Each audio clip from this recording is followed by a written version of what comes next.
यहाँ रुख करेंगे लखनऊ का, जहां कॉन्क्लेव में तमाम लीडरान शिरकत कर रहे हैं। क्या आप समझाएंगे लोगों को, क्या आप बताएंगे ऐसे उपभोक्ताओं को जो एक चंगुल में एक तरह से फंसकर रह गए हैं, परेशान हैं, छटपटा रहे हैं, आपके पास आवेदन लेकर आते हैं और कई चीजों में समाधान निकलता है, कई बार फंसकर रह जाते हैं?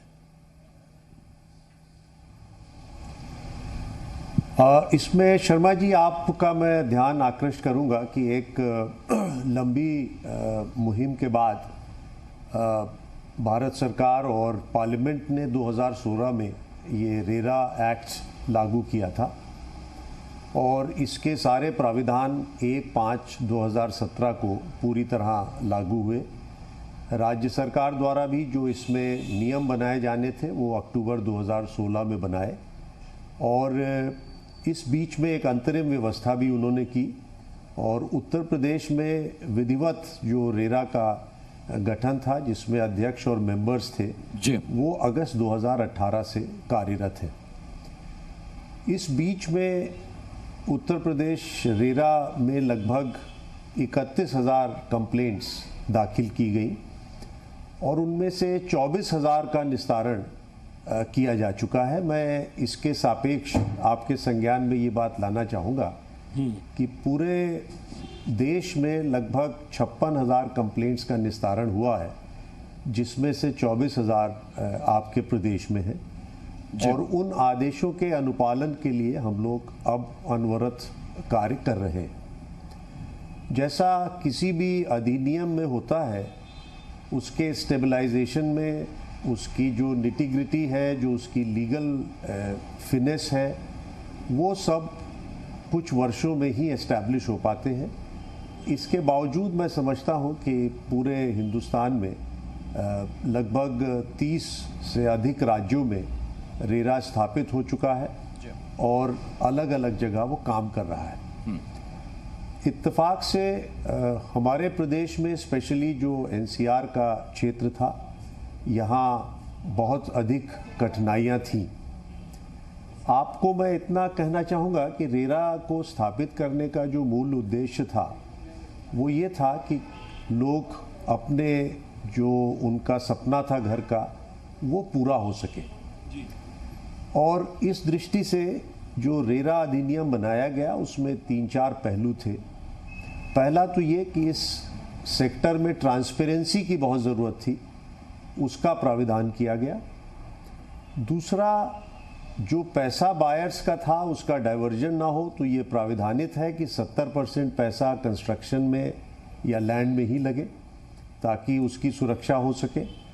और तीसरा, एक क्विक मैकेनिज्म हो, चीज़ अगर उलझ जाए तो उसको सुलझाने के लिए जो रेरा को जिम्मेदारी दी गई थी। मैं समझता हूँ अगर आप इन 3 प्रमुख बिंदुओं को देखें तो इस दिशा में काफ़ी प्रगति हम लोगों ने पिछले 2-3 साल में की है। और जो प्रमुख समस्या है वो इस वजह से है कि हमारे यहाँ 2800 जो प्रोजेक्ट्स थे उसमें से लगभग 2000 ऑनगोइंग थे जो पिछले कई वर्षों से चल रहे थे जी। और जब कोई बात रुक जाती है तो उसको फिर गति में लाने में थोड़ा वक्त मिलता है। लेकिन मैं समझ रहा हूँ कि राज्य सरकार द्वारा भी और भारत सरकार द्वारा भी बहुत ही प्रोग्रेसिव स्टेप्स उठाए गए हैं। तो सभी को साथ लेकर हम लोगों का ये प्रयास है कि जो प्रोजेक्ट्स हैं वो उनको किसी तरह गति मिले ताकि लोगों के घर पूरे हो सके। बिल्कुल, उनका सपना पूरा हो सके, उनका घर पूरा हो सके। राजीव जी, मैं लौट रहा हूं आपके पास और मंच पर हम स्वागत करते हैं भानु प्रताप सिंह जी का, बीपी सिंह जी का। आप सदस्य रेरा के सर, बहुत बहुत स्वागत है आपका। राजीव जी, आपके दोस्त सहयोगी बीपी सिंह साहब भी हमारे साथ जुड़ गए हैं, हमारे साथ लखनऊ से।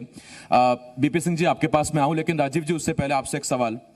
हाईकोर्ट में कुछ लोग अभी हाल में याचिका लेकर गए थे अपने आशियाने को लेकर, और हाईकोर्ट ने एक बहुत अहम फैसला दिया। उन्होंने कहा कि अगर किसी प्रोजेक्ट को डिलीवर करने में, फ्लैट डिलीवर करने में देरी हो रही है तो हस्तक्षेप का पूरा अधिकार रेरा को है। और इसके साथ ही हाईकोर्ट ने यह भी कहा कि जिसके फ्लैट में मिलने में या मकान मिलने में देरी हो रही है उसको ब्याज पाने का पूरा अधिकार है। मैं राजीव जी, बतौर रेरा अध्यक्ष, चेयरमैन, आपसे ये जानना चाहता हूं कि हर किसी की अपनी मांग है। बायर कह रहा है कि हमारे अधिकार हमको दिलाए जाए, हमारा मकान हमको दिलाया जाए। बिल्डर्स कुछ आपसे मांग करते हैं, लेकिन क्या लोगों को उनका अधिकार दिलाने के लिए रेरा के पास मौजूदा वक्त में पर्याप्त अधिकार हैं, या कुछ अधिकारों की कुछ बातें आप भी रखना चाहेंगे? देखिए, इसमें जो रेरा का वर्तमान स्वरूप है उसमें जो प्रमुख रूप से प्राविधान धारा 18 का है, उसमें ये बात कही गई है कि अगर किसी का फ्लैट मिलने में या अपार्टमेंट मिलने में कोई देरी हो रही है तो वह उस प्रोजेक्ट में अगर बना रहेगा तो राज्य सरकार द्वारा जो विहित ब्याज है, जो कि वर्तमान समय में यूपी में स्टेट बैंक का जो होम लोन है MCLR, उसमें 1% जोड़कर यानी MCLR प्लस 1% ब्याज उसको विलंब के लिए मिलेगा। और रेरा ये आदेश भी कर रहा है और इसको सुनिश्चित भी कर रहा है। जो परियोजनाएं बहुत अधिक विलंबित हैं या जो किसी भी तरह से पूरी होने की स्थिति में नहीं है, उसमें ये भी प्राविधान है कि उनका मूल धनराशि ब्याज के साथ वापस की जाए। तो इसी हिसाब से हम लोग आदेश भी पारित कर रहे हैं जी, और इसका प्राविधान स्पष्ट रूप से रेरा में है। बिल्कुल।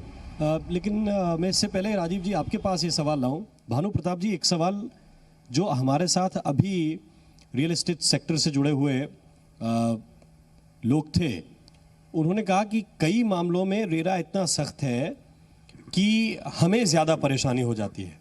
बायर्स का ख्याल रखिए, जो उपभोक्ता है उसका ख्याल रखना जिम्मेदारी भी है सरकार की भी, हम लोगों की भी, लेकिन कई चीज़ों को लेकर आप इतने सख्त हैं कि उनकी एक भी बात नहीं सुनते। देखिए, रेरा अधिनियम का जो 3 टेक अवेज अगर आप हमसे पूछें तो जिसका जो प्रमुख उद्देश्य उसमें रखा गया था, लक्ष्य जो रखा गया था, एक उसमें पारदर्शिता रखी गई थी, ट्रांसपेरेंसी रहे। दूसरा उसमें अकाउंटेबिलिटी, उत्तरदायित्व का निर्धारण रहे। और तीसरा उसमें लेवल प्लेइंग फील्ड, एक समानांतर उसमें रहे। पारदर्शिता, उत्तरदायित्व और लेवल प्लेइंग फील्ड समानांतर। अगर किसी सेक्टर में, किसी क्षेत्र में कोई एक स्टेक होल्डर स्वच्छंद रूप से अभी तक चल रहा था, उस पर अगर उत्तरदायित्व का निर्धारण कर दिया जाता है, पारदर्शिता लाई जाती कि आप जो कर रहे हैं वो क्यों कर रहे हैं, आप सबको पता चलना चाहिए। एक लेवल प्लेइंग फील्ड, एक समानांतर क्षेत्र स्थापित किया जाता है। दोस्तों, स्वच्छंद रूप से चल रहा होता है, उसको ये लगता है कि शायद उसकी गति को रोका जा रहा है, उसको बाधा डाली जाए, जबकि ऐसा नहीं है। लॉन्ग टर्म में अगर आप देखा जाएगा, दीर्घकालिक अवधि में, तो उसको भी उतना ही लाभ है। हमारा एक्ट जो कहता है वो पूरा एक होलिस्टिक, एक एकात्मक लक्ष्य है, जिसमें बिल्डर्स को, संप्रवर्तक को भी, बायर्स को भी, आवंटी को भी, एजेंट, सबको बराबर देखा जाता है। तो हम जब भी कोई आदेश पारित करते हैं, उद्देश्य अभी तक आवंटियों की जो कठिनाइयों का, तो उनको तात्कालिक और दीर्घकालिक राहत देने का है, लेकिन वहीं हम ये भी ध्यान रखते हैं कि इससे कोई ऐसी बाधा ना उत्पन्न हो जिसमें पूरे एक संपूर्णता की दृष्टि से इस क्षेत्र को नुकसान पहुंचे। तो जो आप कह रहे हैं, ऐसा कभी कोई हम लोग का लगातार निरंतर इंटरैक्शन चलता रहता है क्रेडाई से, नरेडको से। कभी किसी ने इस चीज़ को नहीं कहा है कि आपके आदेशों से हमको बाधा हो रही है, बल्कि हमेशा हमको ये फीडबैक मिला है कि हाँ, आपके आने से हमको एक नहीं, उसमें भानु प्रताप जी जो हमारे पास डेवलपर आए थे, उन्होंने बात मानी है कि रेरा के आने के बाद से ये वाली इंडस्ट्री कम से कम रेगुलराइज हुई है, कुछ नॉर्म्स आए हैं। बिल्कुल, वही मैं किसी को लगा होगा तो ये लगा होगा कि अभी बिना किसी कंट्रोल के, नियंत्रण के जा रहे थे, अब कंट्रोल हो गया। तो कभी कभी लोगों को ये लगता है कि अब मुझ पे कंट्रोल हो गया, बाधा आ गई। ऐसा कुछ नहीं है। राजीव जी, आपके पास आ रहा हूं और आपसे एक छोटा सवाल। कुछ डेवलपर्स हमारे साथ इस समिट में जुड़े, हमने हर वर्ग की राय जानने की कोशिश की। डेवलपर्स का एक बड़ा दर्द छलक आया जब उन्होंने हमसे बात की। उन्होंने कहा कि जितनी रेरा रजिस्टर्ड और अथॉरिटी की जमीनों पर टाउनशिप डेवलप हो रही हैं, उन पर रेरा नकेल कसता है, लगाम लगाता है, रेरा नजर रखता है, और बहुत अच्छी बात है। लेकिन ऐसे कॉलोनाइजर्स, ऐसे बिल्डर जो फ्री होल्ड प्रॉपर्टी पर मकान खड़े कर रहे हैं या सरकारी जमीनों पर कब्जे करके कॉलोनी काट रहे हैं, क्या उनके लिए एक अलग संस्था गरेरा होनी चाहिए, ग्रामीण रेरा, या उनका ये कहना है कि तब जबकि सस्ती कीमतों पर लोग वहां जाकर फंस जाते हैं लालच में और उसके बाद पछताते हैं? इसमें देखिए, हम लोगों का ये शुरू से रहा है मत, और हम लोग इसमें रीजनल जो हमारी कॉन्फ्रेंसेस भी करते हैं। कल बनारस में भी है, इसके पहले गोरखपुर, आगरा और कई जगह हम लोग कॉन्फ्रेंसेस करते रहते हैं जी। तो सबसे जो इम्पोर्टेंट मैसेज है वो ये है कि जब भी कोई ज़मीन भवन खरीदे तो ये देख ले कि प्रोजेक्ट रेरा में रजिस्टर्ड है, ताकि उसको एक लेवल ऑफ कंफर्ट मिल सके। ग्रामीण क्षेत्र की बात जो कही गई है, इसमें हम लोगों ने लखनऊ और उसके आसपास एक पायलट बेसिस पे सर्वे कराया था, और लगभग 250 के करीब ऐसे प्रोजेक्ट छोटे बड़े निकले थे।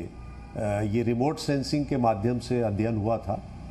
उसको फिर हम लोगों ने पंचायती राज विभाग के साथ शेयर किया और उनसे ये अनुरोध किया कि अगर प्लानिंग एरिया के बाहर भी कोई एरिया है, उसमें ज़िला परिषद को ये अधिकार है कि वो नक्शे पास करें।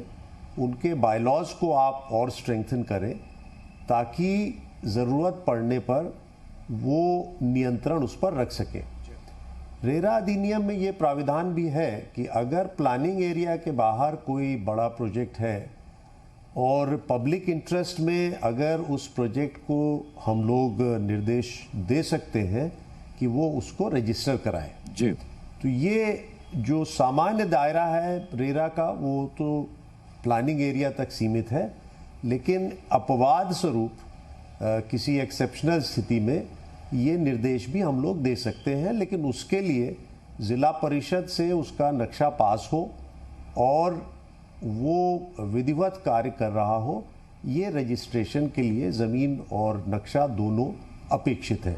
तो हम लोग इसमें पंचायती राज विभाग के साथ मिलकर ये प्रयास कर रहे हैं कि वो अपने बायलॉज को और स्ट्रेंथन करें, ताकि ये बात आगे बढ़ सके। ठीक, राजीव जी, आप ये बात बहुत अच्छी कह रहे हैं कि रेरा में रजिस्ट्रेशन है, ये पहले बायर देख ले। लेकिन सवाल इस बात को लेकर है कि जहां पर आप बैठे हैं इस वक्त, वहां पर एक बहुत बड़ा शाहबेरी का प्रकरण भी सामने आया। उसको लेकर सरकार ने कई तरह के आदेश दिए और उसके बावजूद कुछ लोगों की गिरफ्तारी हुई और कुछ लोग अभी भी जो है वो मज़े में ज़िंदगी काट रहे हैं। परेशान हो रहा है तो वो उपभोक्ता जिसने अपना पैसा दिया है।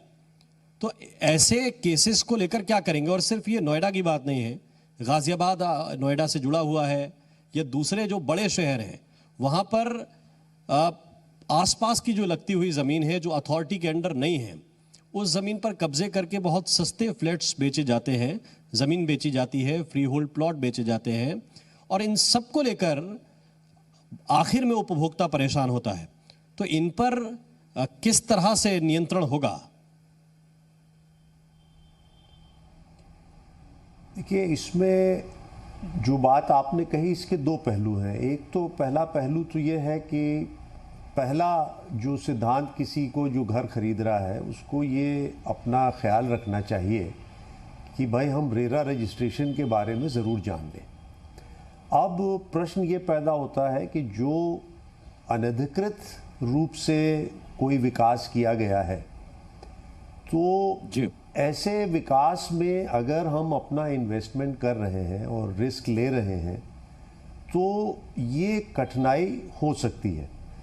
सामान्य रूप से जैसा मैंने आपसे कहा कि अगर हमारे ज़िला पंचायत के जो बायलॉज हैं अगर वो सशक्त होंगे तो एक सीमा तक इसको रेगुलराइज करने में कम से कम ज़िला परिषद के माध्यम से सुविधा रहेगी। लेकिन जो आपने शाहबेरी वाला मामला स्पेशली उठाया है, जी जी, उसका एक अपना इतिहास है। उसमें एक्विजिशन हुआ, फिर ऑनरेबल कोर्ट द्वारा एक आदेश पारित किया गया, फिर दोबारा एक्विजिशन का प्रयास हुआ, तो वो कॉम्प्लिकेशन उसमें बढ़ गया। और ये बात जो प्रारंभ हुई वो शायद रेरा के आने से पहले की है। लेकिन मैं फिर भी यही कहूँगा कि अगर कोई भी व्यक्ति अपना घर खरीद रहा है तो कृपया पहली चीज़ वो ये सुनिश्चित कर ले कि परियोजना रेरा पंजीकृत है। जी राजीव जी, मैं लौट रहा हूँ आपके पास, और भानु प्रताप जी मैं आपके पास आ रहा हूँ। जब शाहबेरी वाला प्रकरण हुआ तो उस रात 1 बजे मैं भी ग्राउंड जीरो पर था, और आपकी जो एक्सपर्ट जांच कमेटी है या जो टेक्नीशियंस जो हैं टेक्निकल टीम अपना एंगल बताएगी, लेकिन एक आम आदमी होने के नाते मैंने देखा कि वहां जिन सरियों का इस्तेमाल उस 4 इंची दीवार के ढांचे के लिए हुआ था, उससे ज्यादा मजबूत सरिया आम आदमी अपनी एक मंजिल में लगाता है। जब बिल्डिंग गिरेगी तब कार्रवाई का सिलसिला चलेगा, लेकिन जब धड़ल्ले से अवैध निर्माण हो रहा होगा, अगर कार्रवाई उसी वक्त हो जाए तो हजारों ऐसे लोग जो दूर दराज से रोटी कमाने के लिए नोएडा आते हैं और जमा पूंजी लगा देते हैं एक अदद फ्लैट के लिए, वो भले ही बिल्डर फ्लैट हो या रेरा रजिस्टर्ड फ्लैट हो, जब वो गिर जाएगी तब उस पर नोटिस आता है, बिल्डिंग खाली कर दीजिए, आपकी बिल्डिंग को नोटिस आया है। और उससे पहले जब वो बन रहा है, जब तक वो बिल्डर के अंडर में है, तब तक कोई कार्रवाई नहीं। ये उपभोक्ता अमूमन शिकायत करता है। मैं प्रश्न क्या था आपका ये स्पष्ट नहीं है, लेकिन ये आप कह रहे हैं कि अवैध निर्माण या सर प्रश्न मेरा सीधा सा था, जब तक बिल्डर के पास फ्लैट था, उसने बेचा नहीं था, तब तक सब ठीक है, उस पर कोई कार्रवाई नहीं होगी। जैसे ही आदमी ने पैसा लगाया, फ्लैट खरीद लिया और आसपास कोई घटना हुई, तो उपभोक्ता जिसने पूरी जमा पूंजी लगा दी, फिर उसको मकान खाली करने, उसकी बिल्डिंग चेक होने और उसकी चीजों को लेकर वो परेशान होता है। इसी कारण से ये अधिनियम लाया गया है, जो आपको अभी मैंने बताया ना कि एक लेवल प्लेइंग फील्ड और एक पारदर्शिता को लाने के लिए, एक नियंत्रण करने के लिए इस नियम को लाया गया कि अब कोई भी बिल्डर 500 स्क्वायर मीटर से अधिक या 8 अपार्टमेंट से अधिक अगर बनाना चाहेगा तो बिना हमारे रजिस्ट्रेशन के नहीं करा सकता। यदि वो कराता है तो संबंधित प्राधिकरण, संबंधित अथॉरिटी, संबंधित जिला प्रशासन के माध्यम से न केवल हम उस पर कार्रवाई कर सकते हैं, बल्कि हम उसको सीधे भी, अधिनियम में हमारे पास ये अधिकार है, हम सीधे भी उसको नोटिस दे के उसको दंडित कर सकते हैं और उसको नियंत्रित कर सकते हैं। जहाँ तक गुणवत्ता की बात है, उस पर भी मैं अधिनियम के पर प्रकाश डालना चाहूँगा कि अधिनियम में इसका भी प्रावधान किया गया कि ऐसा नहीं कि एक बार किसी परियोजना को हमने नियंत्रित कर दिया, उसके बाद हम आंख बंद कर लें और जब वो पूर्ण हो जाए तभी हम उसको देखें। वहाँ पे भी क्वार्टरली प्रोग्रेस रिपोर्ट या जिसको हम लोग त्रैमासिक प्रगति आख्या कहते हैं, उसका भी एक प्रावधान रखा गया। हर बिल्डर को त्रैमासिक प्रगति आख्या देनी पड़ती है, जिसमें उसको भौतिक लक्ष्य क्या रखा है, उसने कितना प्राप्त किया है, और उसमें उसको इंजीनियर सर्टिफिकेट, चार्टर्ड अकाउंटेंट का सर्टिफिकेट, स्ट्रक्चरल सिक्योरिटी, हर तरीके का आर्किटेक्ट सब सर्टिफिकेट अपलोड करने पड़ते हैं। अगर वो त्रैमासिक प्रगति आख्या नहीं अपलोड करता, नहीं प्रस्तुत करता, फिर हम उसको दंडित कर सकते हैं, उसके पंजीकरण को हम लोग निरस्त भी कर सकते हैं। उस सब में हम लोगों को ये गुणवत्ता देखने का, परखने का एक अवसर प्राप्त होता है। हमारा एक तकनीकी सेल है जिसके माध्यम से हम लोग को उसका निरंतर निरीक्षण भी कराते रहते हैं। एक कंसल्टेंट हमने रखा हुआ है, वो भी यही कार्य करता है। इसके बाद भी अधिनियम यही नहीं रुकता है, इसके बाद भी अगर एक आवंटी ने, एक व्यक्ति ने, एक आम आदमी ने फ्लैट ले भी लिया, फ्लैट लेने के बाद भी अधिग्रहण, आधिपत्य प्राप्त करने के बाद भी, पोजीशन प्राप्त करने के बाद भी 5 वर्ष तक उसको अधिकार ये अधिनियम देता है कि अगर कोई डिफेक्ट है, कोई कमी है, तो रेरा के पास आ सकता है। हम न केवल संबंधित बिल्डर को दंडित करेंगे, बल्कि उस कमी को भी दूर कराएंगे और उस गुणवत्ता को भी ठीक कराएंगे। राजीव कुमार जी, जब हम किसी काम को करने के लिए उतरते हैं तब हमें पता चलता है कि उसमें कठिनाई कितनी है। बतौर रेरा अध्यक्ष इस वक्त आप कहीं पे लगता है कि इस कानून को या आपके अधिकार क्षेत्रों को थोड़ा सा और विस्तार देना चाहिए? कहीं पर लगता है कि आप जाकर फंस गए हैं, किसी उपभोक्ता को न्याय दिलाते वक्त आपको लगता है कि कुछ और नियम या कुछ और अधिकार, कुछ और शक्तियां आपके हाथ में दी जानी चाहिए? इसमें 2 चीज़ें मैं कहना चाहूँगा। आपको ख्याल होगा कि विगत वर्ष नवंबर में पहला राष्ट्रीय रेरा कॉन्क्लेव लखनऊ में आयोजित हुआ था। जी,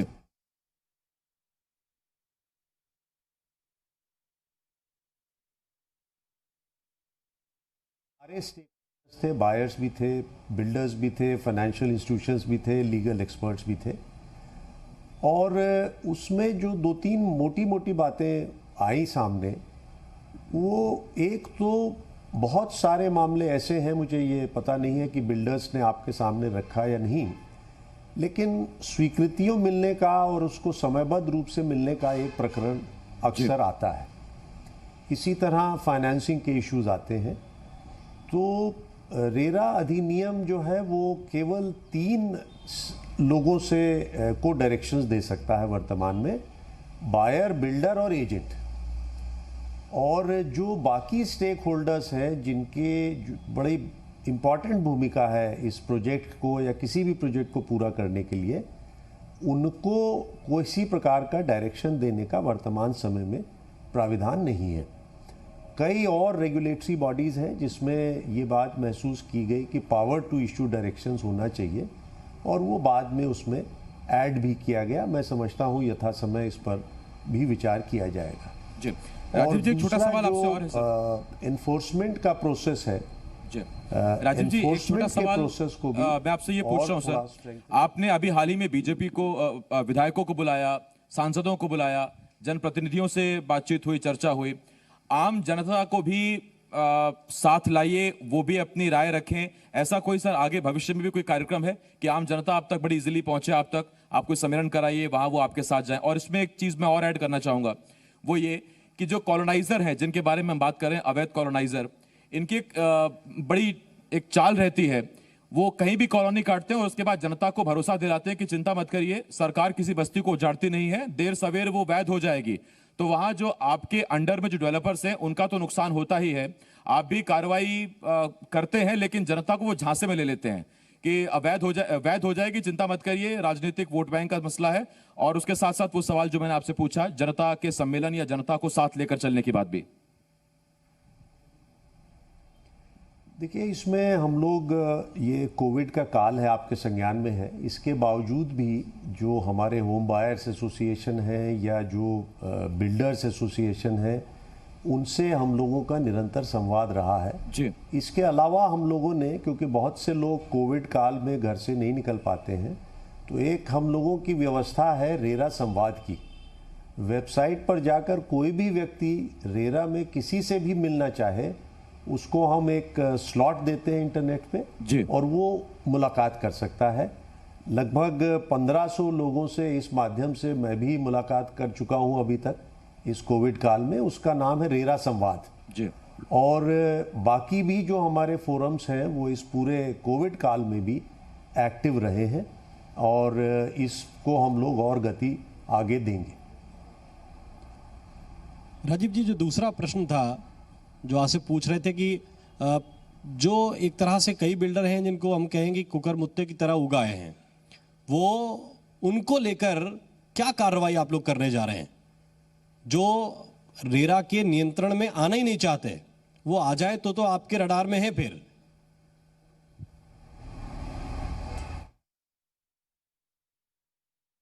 है एक तो कार्यक्षेत्र का इश्यू है, जैसा मैंने आपसे बताया कि प्लानिंग एरिया में जितने भी प्रोजेक्ट्स हैं ऑनगोइंग या नए, वो बिना रेरा रजिस्ट्रेशन के उसमें विक्रय नहीं हो सकता। और जो अनरजिस्टर्ड इस तरह के प्रोजेक्ट हैं उस पर हेवी पेनल्टी का प्राविधान है जी। लगभग इस तरह के मेरे ख्याल से 100 मामले हैं। लेकिन आप जो बात कह रहे हैं उसमें एक सामूहिक प्रयास की ज़रूरत है। ग्रामीण क्षेत्र में ज़िला परिषद के माध्यम से, प्लानिंग एरिया में जो हमारे प्राधिकरण हैं उनके माध्यम से, और उसको सप्लीमेंट करने के लिए रेरा की जो भी व्यवस्था प्राविधानित है उसके अधीन जी। और इस दिशा में हम लोग समय समय पर प्राधिकरणों से भी बैठक कर रहे हैं। और जैसा मैंने आपसे बताया कि पंचायती राज के प्रमुख सचिव से भी इसमें बैठकें हुई हैं और मुझे उम्मीद है कि इसका परिणाम उनके द्वारा जल्दी ही आपको देखने को मिलेगा। सर, भानु प्रताप सिंह जी, आपसे मेरा एक छोटा सवाल है सर। एक हाल ही में एक फैसला दिया गया रेरा की तरफ से कि जितने डिफॉल्टर हैं डेवलपर्स, उनसे तो उनको तो पेनल्टी लगाई ही जाएगी, इसके साथ साथ आरसी जारी किया गया, रिकवरी सर्टिफिकेट जारी किया गया। उसमें आम आदमी ये कह रहा है कि जितनी संजीदगी रेरा दिखा रहा है इस वक्त, उनसे उनको उम्मीद तो बंद रही है, लेकिन साथ ही वो चुटकी भी ले रहा है और कह रहा है जो जिसके पास पैसा ही नहीं, जिसने अपने आप को बैंकर बता दिया, दिवालिया बता दिया, आप आरसी जारी कर दीजिए, वो कहां से देगा पैसा? और अगर पैसा है तो वो फिर अपना बिल्डिंग कंप्लीट करे और डिलीवर करे उसको।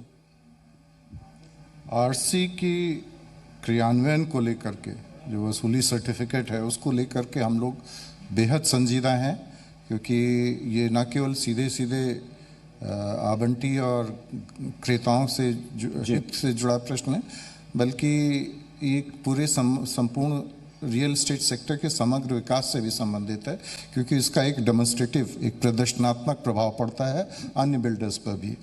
आप जानते हैं कुर्की होना, नीलामी होना, डुगडुगी पिटना, ये सब एक सभी को रहता है, तो इसका एक दबाव भी बनता है। और इसलिए हम रेरा ने ये कार्रवाई शुरू की है काफ़ी पहले से निरंतर, और इधर अभी पिछली बैठकों में हम लोगों ने निर्णय लिया है कि इसको और पैनापन देंगे, इसको और पॉइंटेड बनाएंगे। अब जो हम लोगों ने ऐसे बिल्डर्स को, ऐसे लोगों को छांट लिया है जिनके आरसीज की रिकवरी में बहुत ज़्यादा कठिनाइयाँ हो रही हैं, जो आप जिधर आपने अभी इशारा किया है। और उनमें कुछ ऐसे टॉप 1, 2, 3, 4, 5 ऐसे कुछ बिल्डर्स को हम लोगों ने चिन्हित करके उनके लिए एक ऐसी रणनीति बना रहे हैं जिसमें एक तरफ आरसीज को किस तरीके से और जल्दी समयबद्ध रूप से आगे की कार्रवाई कराते हुए किया जाए, और उनसे किस तरीके से पैसा वसूल करके जिनको देना है उनको दिया जाए, उस पर कार्रवाई कर रहे हैं जी। बिल्कुल। और राजीव जी, एक आखिरी सवाल मैं आपसे लेना चाहता हूँ। जनता रेरा पर अभी विश्वास कर रही, जो लोग खासतौर से फंस जाते हैं वो आपकी तरफ बड़ी उम्मीद की निगाह से देखते हैं, और बहुत से लोगों को आपके ज़रिए न्याय भी मिलता है। बिल्डर्स भी कहते हैं कि उन्हें भी एक डर है कि कोई उन्हें नियंत्रण में रख रहा है, उनके ऊपर नज़र रख रहा है। सवाल आपसे आखिरी यह है कि जनता का और विश्वास बढ़े, इसको लेकर बतौर चेयरमैन आप क्या कहेंगे? और दूसरा प्रश्न यह भी कि इस सिनेरियो में जबकि कोविड है, बिल्डर्स को या डेवलपर्स को भी ज़्यादा दिक्कत ना हो, क्योंकि उनके सामने दूसरी दिक्कत यह है कि उनके सामने एक वो प्लेयर खड़ा हुआ है जिसे सिर्फ रिश्वत दे के अपना काम चलाना है। उसको अपने, चाहे वो नक्शा पास कराने हो, चाहे कुछ भी कराना हो, वो अवैध रूप से अपना काम करा लेता है। तो एक फ्लैट 40 लाख का बिक रहा है, दूसरा 16-18 लाख का बिक रहा है। तो चुनौती ये भी है कि आप लोग जो कह रहे थे कि सामंजस्य बना के काम करेंगे, उसकी दिशा में कैसे बढ़ेंगे? देखिए, इसमें मैं एक छोटा सा आंकड़ा आपके सामने रखना चाहूँगा। उत्तर प्रदेश में लगभग 2800 प्रोजेक्ट्स हमारे रजिस्टर्ड हैं, जिसमें से 600 के ओसी या सीसी यानी ऑक्यूपेंसी सर्टिफिकेट या कंप्लीशन सर्टिफिकेट आ गए हैं। और इसमें लगभग मैं समझता हूँ कुल मिला के 2 लाख के करीब घर हैं। तो ये सारे प्राधिकरणों के, राज्य सरकार के और सबके सामूहिक प्रयास से, जिसमें कि बिल्डर भी शामिल हैं, जिसमें रेरा का प्रयास भी शामिल है, ये संभव हुआ है। और अब धीरे धीरे ये गति इधर बढ़ रही है। 2-3 चीज़ें इसमें हैं जी। एक तो आपके संज्ञान में है कि लिक्विडिटी का एक इश्यू पीछे रहा है। इधर बहुत प्रयास भारत सरकार ने भी, रिजर्व बैंक ऑफ इंडिया ने भी किया है, जिसकी वजह से वर्तमान समय में जो इंटरेस्ट रेट्स हैं वो बहुत कम हुए हैं। और ये प्रेरित करेगा बहुत से ऐसे बायर्स को जो अपने घर का सपना पूरा करना चाह रहे हैं। और ये बात प्रोमोटर्स को भी अब पूरी तरह उनके जानकारी में है जी, कि उन्हें घर पूरे करने होंगे, क्योंकि आज की तारीख में बिक्री उन्हीं घरों की है जो पूरे हो गए हैं, और लिक्विडिटी का वो भी एक स्रोत है जी। तो मैं समझता हूँ कि ये जैसे जैसे हमारे अगले कुछ महीने में आप इधर बहुत अच्छी खबर आई कि ये इम्यूनाइजेशन शुरू हो रहा है, तो जैसे जैसे और इकोनॉमी में बल आएगा जी। पिछले क्वार्टर उसके पहले क्वार्टर से बेटर रहा है। आगे आने वाले 2-3 क्वार्टर्स उम्मीद ये है कि सब्सटैंशियल इम्प्रूवमेंट इकोनॉमी में होगा। जो लोग थोड़े से अपनी जॉब्स वगैरह के बारे में चिंतित हैं वो रीएश्योर होंगे, मार्केट इम्प्रूव होगा, तो ये पूरा साइकिल लिक्विडिटी का भी इम्प्रूव होगा जी। राजीव जी बहुत धन्यवाद, आप जुड़े हमारे साथ सर, आपने वक्त दिया। Rajiv ji, Rajiv Kumar sir, chairman UP RERA हमारे साथ थे, और भानु प्रताप सिंह जी आपका भी बहुत बहुत धन्यवाद सर, आप हमारे साथ जुड़े। सदस्य रेरा भानु प्रताप सिंह जी और अध्यक्ष राजीव कुमार जी यूपी रेरा हमारे साथ जुड़े हुए थे।